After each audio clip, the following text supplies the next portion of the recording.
அண்மை செய்தி கர்நாடக மாநிலம் சந்தாபுரம் பகுதியில் சூட்கேஸில் இளம் பெண்ணின் சடலம் கண்டெடுக்கப்பட்டிருக்கிறது. அண்மை செய்தியாக பார்த்து வருகிறோம். மேலும் தகவல்களை செய்தியாளர் ஜெயசுராஜ் வழங்கி கேட்கலாம். ஜெயசுராஜ் வணக்கம்.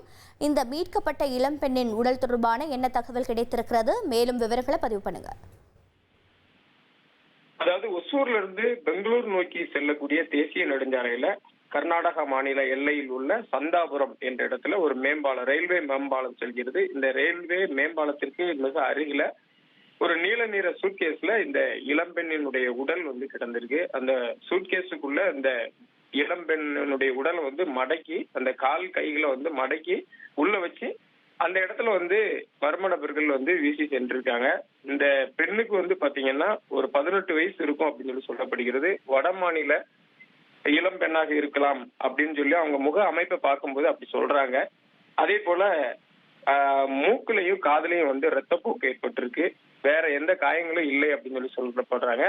இதனால அந்த பகுதியில பெரும் பரபரப்பு ஏற்பட்டது. இது குறித்து சூர்யா சிட்டி போலீசாரும் ரயில்வே போலீசாரும் அந்த பகுதிக்கு விசாரணை மேற்கொண்டாங்க. ஆனா அவங்க 2 பேருக்கும் இடையே இது தங்களுடைய அதிகார வரம்புகள் கிடையாது, எல்லை இல்லை அப்படின்னு சொல்லி நீண்ட நேரமா அந்த பகுதியிலேயே அந்த உடலை எடுக்க முடியாம அங்கேயே அந்த எல்லை பிரச்சனையிலே நின்றுருக்காங்க. அதுக்கு பின்னால அந்த பகுதியில அந்த சூர்யா சிட்டி போலீசார் உடலை மீட்டு அருகில் இருக்கக்கூடிய ஆக்ஸ்போர்ட் மருத்துவ கல்லூரி மருத்துவமனைக்கு உடலை பிரேத பரிசோதனைக்காக அனுப்பியிருக்காங்க.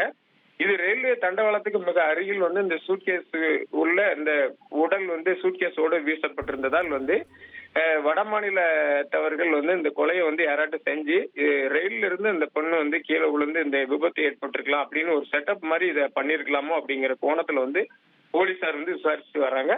இது சம்பந்தமா தொடர்ந்து விசாரணை நடத்தப்பட்டு வருகிறது. விவரங்களுக்கு நன்றி ஜெயசுராஜ். தந்தி டிவியை உங்கள் கேபிள் டிவி ஆபரேட்டரிடம் இலவசமாக கேட்டு பெறுங்கள்.